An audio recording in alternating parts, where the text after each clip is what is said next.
Hello, let us conduct the experiment on four-stroke petrol engine, which is of a single cylinder. So basically here, the aim of the experiment is to conduct the performance test on the given four-stroke single cylinder petrol engine.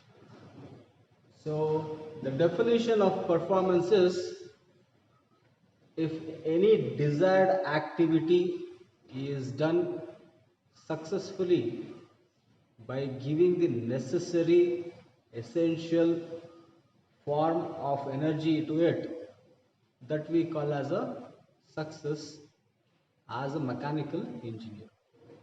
Suppose if I say performance of an engine, if the engine is successful enough to convert chemical energy into mechanical energy, then it is successful. Okay, so that is one parameter. And performance, there are n number of performances in a IC engine. So in this experiment we have taken brake power, brake thermal efficiency, volumetric efficiency and specific fuel consumption as the performance parameter of a particular engine. There are many other parameters which could be evaluated, but here in academic point of view, we are only evaluating few of the performance parameters. So the apparatus which is required is the entire test rig, which has n number of components, which we will be explaining when we go near to the equipment. And the only additional facility what we require is a stop watch or a stop clock. Now let us see what all are the things which is required to analyze or to estimate the performance of the engine, which is a four-stroke single cylinder petrol engine. So in the experimental setup, we have manometer, we have tachometer, we have loading facility, and also we have calorimeter cooling. All these facilities is already there in the test. Here are the few parameters which is essential to evaluate the performance parameters. So which are the inputs which are required? Basically we are taking three trials so that we get a graph or the characteristic of the engine. Why? Because with 2 points it always looks like a joining 2 points always looks like a straight line. So minimum of 3 readings is very much essential. We can extend it up to 4 and also 5 or n number of readings as per our requirement. So the very essential columns what we have noted down is the speed in RPM at which the engine is running. So to note down the speed, we have a digital display where we get the instantaneous speed of the engine at that particular time. So it will show directly in RPM, that is written as one column, and load which is subjected on the engine as in terms of kilowatt. Load means we have 5 different switches. Each and every time the switches, among the 5 switches, every switch as we switch on, it applies 0.5 kilowatt load upon the engine.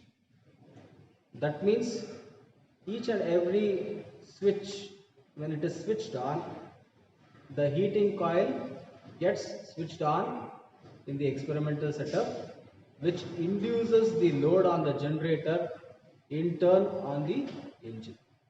So we have a facility where each and every switch will implement an excess load of 0.5 kilowatt on the engine.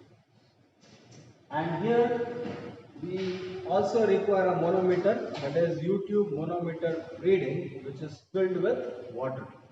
This manometer helps us in estimating the amount of air which is going into the engine through the orifice which is fitted to the airbox. There is a airbox. Once we go near to the experiment, we can understand what is what. The air passes through the airbox initially, then to the engine suction.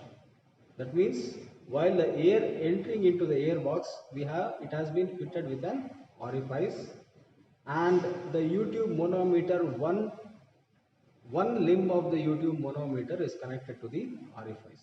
So while air is rushing through the airbox, this channel which is being connected to the orifice, the limb which is connected to the channel undergoes a lift of air. Why? Because the limb which is connected through a channel to the orifice is experiencing lower pressure. Why? Because the air velocity is high. So this way of arrangement gives us a deflection in the manometer, which will finally, after putting into the equation, which will give the volumetric flow rate of air which is flowing into the engine. That is why we require a manometer reading. So this entire column gives us what is the volumetric flow rate of air entering into the engine. Next is, we have a burette which is filled with fuel. So till the engine is consuming 5 cc at that particular loads. So what is the time consumed, or what is the time which is essential for consumption of 5 cc has been listed in this particular column. The next is, there is an energy meter. Why? Because the energy meter, it is an electrical energy meter. The reason here is the loading device in this particular experiment is a generator. So the engine is running the generator through a V-belt, and the output of the generator is being made to pass through the electric meter, so that once I know what is the amount of power generated by the generator, so by knowing the efficiency of the generator, I can be estimating what is the power produced by the engine at that particular point. So here I am taking down the time which is required for 2 revolutions of the energy meter's disc. So that is the time what I am taking over here. And next is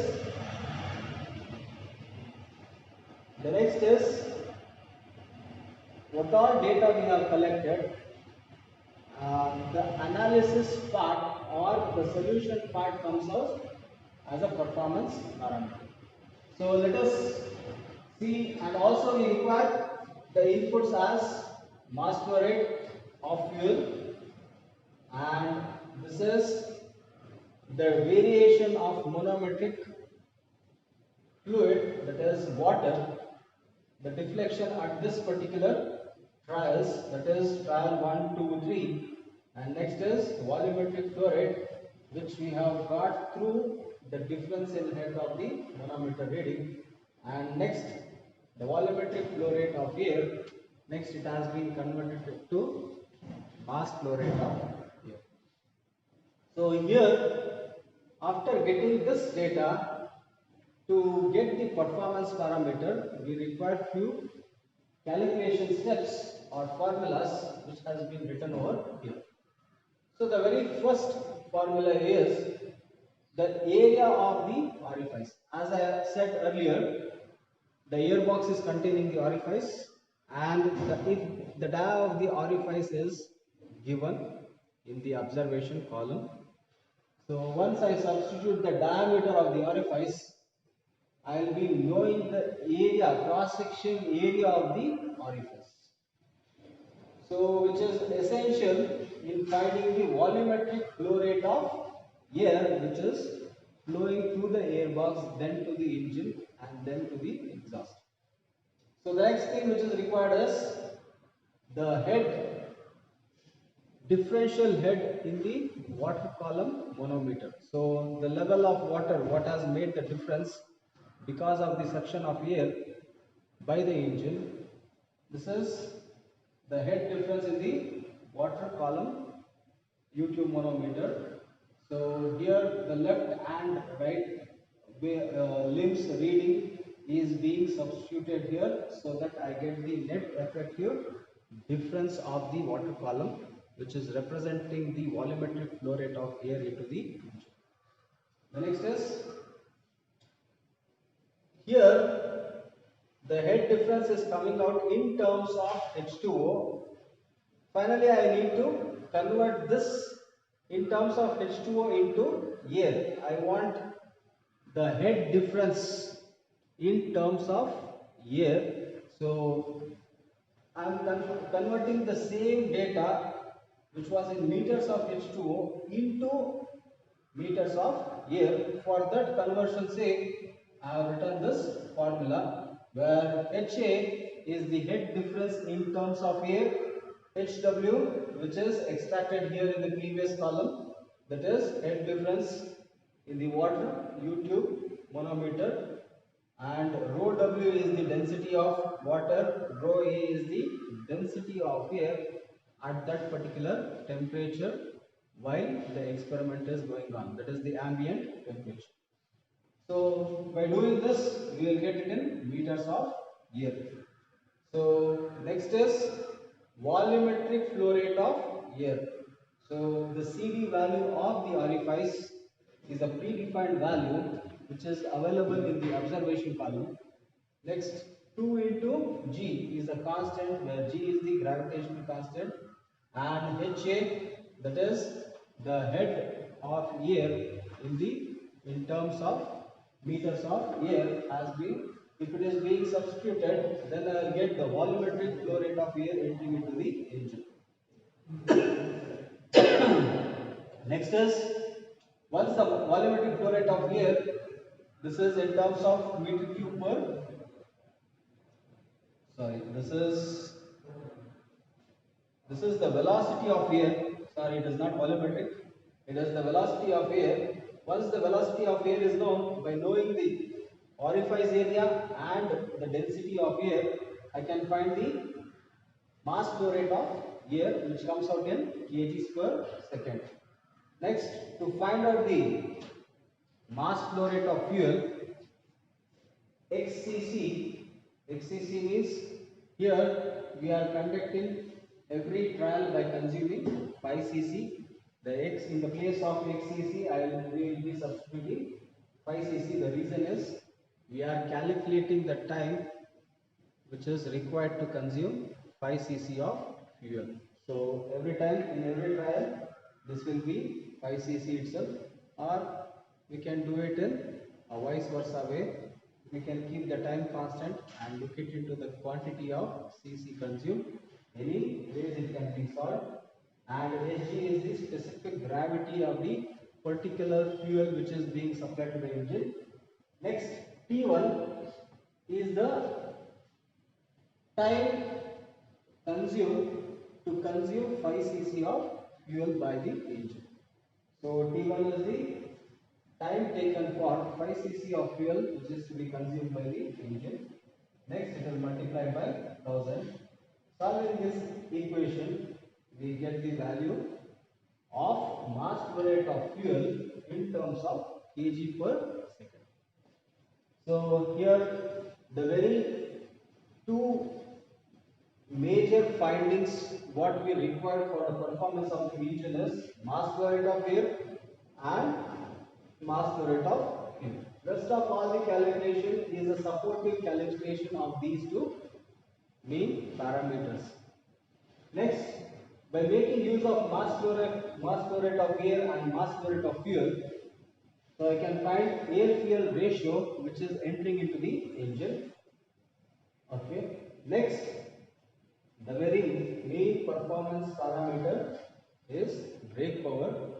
So 3600, that is 1 hour of time. If it is expressed in terms of second, it becomes 3600 into speed n, which is in rpm.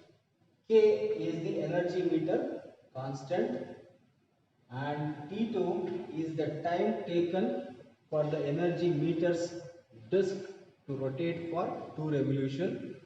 And next, eta G is the generator's efficiency, which is considered to be as constant.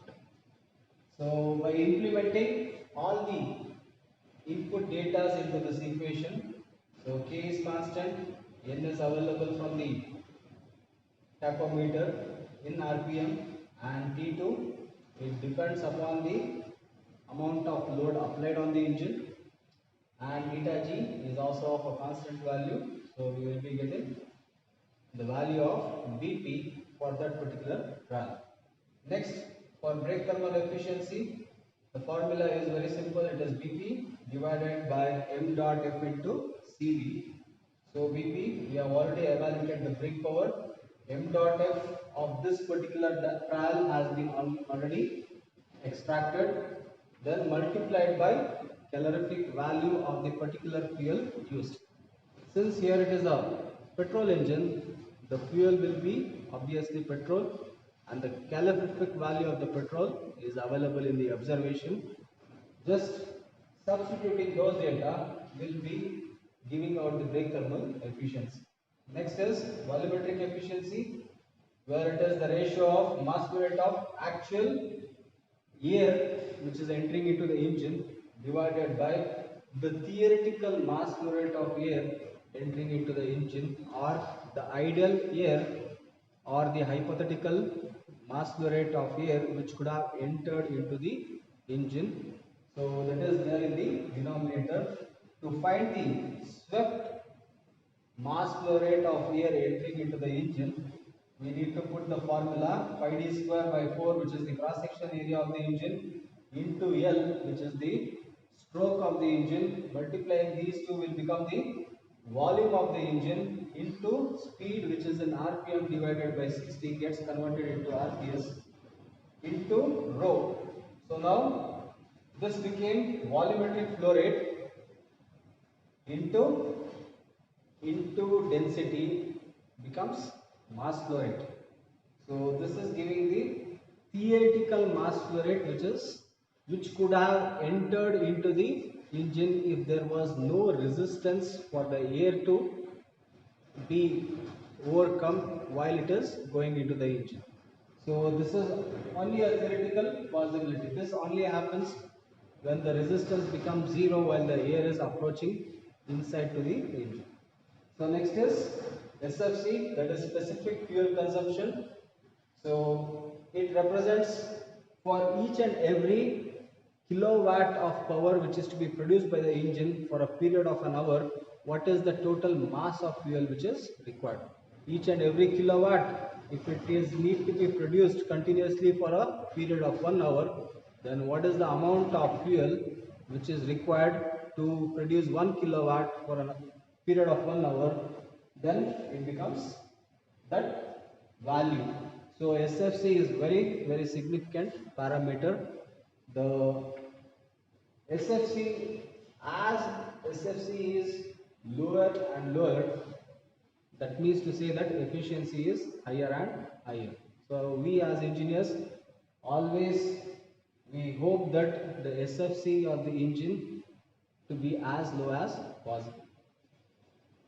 So once the experiment is conducted, we have got all these data. So these are the input data, that is speed, load, volumetric reading, time taken for 5 cc to be consumed, and time taken for 2 revolutions to get completed in the energy meter. So these are all the input. Along with that, we have the data from the formulation, that is mass flow rate of fuel is required and mass flow rate of air. These two important parameters are required so that I can find the air fuel ratio and proceed with the rest of the other parameters. So here we are standing in front of a 4-stroke single cylinder petrol engine. So among the engine experiments, this is one of the experiments. You can see the structure or the experimental setup. Usually the engine experiments, the entire platform or the experimental setup is placed on the dampers, which will damp down the vibration of the experimental setup. We can see a engine, and behind the engine there is a loading device. There are different kinds of loading device. In this case it is a electrical loading device. We can also see both the engine and the loading device is connected by the V-belt arrangement, and this engine, since it is a single cylinder and the power which it is going to produce is small, the arrangement for the cooling is of air cooled type, and we know that any IC engine requires the intake of air. So there is a airbox here, and on the side of the airbox we have got an orifice through which we can calculate the amount of air which is being induced into the engine. Here is the orifice plate. We can see a hole there, which is nothing but an orifice, which helps out in calculating the amount of air which is inflowing to the engine. So this is the basic arrangement. We also have got a calorimeter, where the exhaust gases which is coming out of the engine passes through the calorimeter, where the exhaust gases will be cooled by the circulating water within the calorimeter, so that we can also get the measurement of energy which is dissipated through the exhaust gas also. Coming to the display panel of the experimental setup, basically we have a tube where the petrol is filled.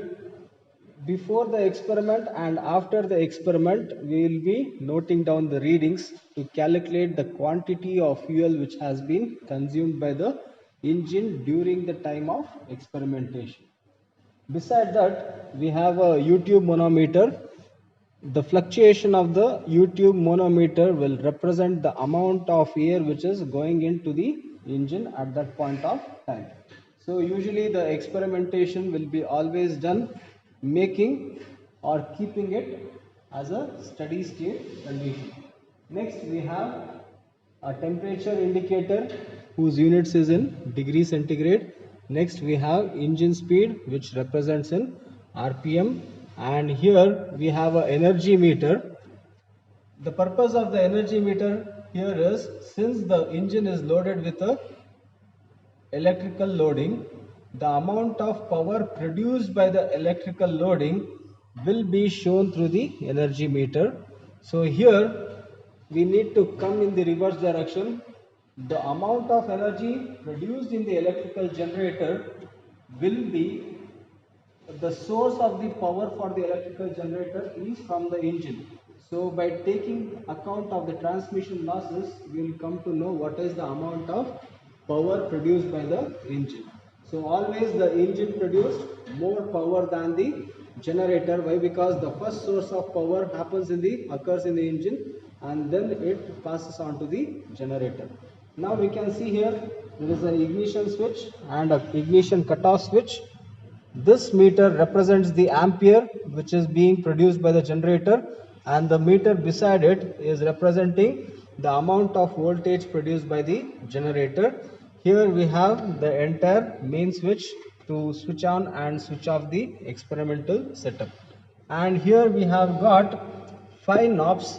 Each knobs turning on will put a load of 0.5 kilowatt on the engine. So here, as we turn on each and every knob to the on position, the load keeps on adding. So the maximum load which can be implemented on the engine is 2.5, as we see 5 number of knobs.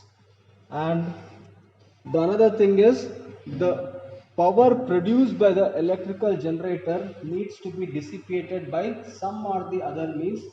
So the power produced by the electrical generator, which is the electricity, needs to be utilized or consumed by some means. For that purpose, we have a heating coil arrangement. That means each and every knobs switches on the heating element so that it applies the load on the engine. So to cool the heating element, we have arranged an exhaust fan so that the heating coil or the element will be cooled down, so that the heating element is not damaged reaching to the higher temperatures. So this is the basic arrangement of a 4-stroke petrol engine of single cylinder.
experiment, we have extracted the data which has been already filled into the tabular column, processed by the help of these formulas, and we have already calculated the result, and also we have put it in place for that respective trials. So after doing all these things, the effective outcome of the experiment or the overall result of the experiment, that is being represented by the graph. One is SFC versus BP and another is volumetric efficiency versus BP. These are the two important graph representation which can define almost the very essential characteristic of this particular engine, characteristic and also performance. So if I see SFC versus BP, for that matter any engine, so as we can see that we will be getting these 3 points, and after connecting of these 3 points we have established a curve. Okay, so you can see that for 3 trials, so the very first trial was of 0.5 BP, the next one is of 1 kilowatt, the next one was of 1.5 kilowatt. For all the 3 trials, we have witnessed there is a continuous drop in SFC. That means to say, as the engine is made to run at a higher and higher loads, the efficiency of the engine is increasing. This is what is the conclusion of the graph. Moving upon to the next graph, which is between volumetric efficiency versus BP. Here also we have noted down 3 points. One is for at 0.5 kilowatt, the next one is at 1 kilowatt, the last one is when it is at 1.5 kilowatt. So here, as the load is being increased, that means since it is a petrol engine, the load is being increased by opening the throttle to a bigger and bigger or higher level. So once the throttle is open for a larger level, so obviously the air rushes even more easily as the throttle opening becomes larger. So once the throttle opening becomes larger, the brake power increases and hence the volumetric efficiency also increases. So whereas in diesel engine, this graph, if it is plotted, it almost remains as an horizontal line. Since it is a petrol engine, the volumetric efficiency and BP are almost proportional to each other. The increment in brake power will cause to increase in volumetric efficiency. Okay, by this we have found the major performances of the single cylinder 4-stroke petrol engine.